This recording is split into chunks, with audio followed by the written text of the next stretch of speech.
Sabi niya, Lord, if you had been here, you could have healed him. Sabi, he'd still be alive. But you're 4 days late and all hope is gone. May mga ganun ba kayo na parang sinasabi mo kay Lord, Lord, late ka na, wala na akong pag-asa. Pero ayun yung sabi, ang ganda, Lord, we don't understand why you waited so long. Lord, ba't ba nag-antay ka pa? Ba't parang pinaantay mo pa ng 4 days? Diba? Iba sa atin, 4 years. Parang ang tagal mo na nag-aantay. Pero sabi siya, no, but His way is God's ways. It is God's way, not yours or mine. And isn't it great when He's 4 days late, He's still on time?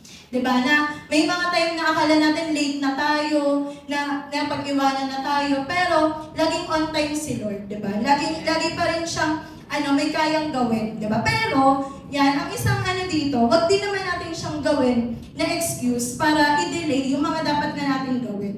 Diba? Kasi may banners nga po. Yan. Na sakto kasi may binabasa din akong book na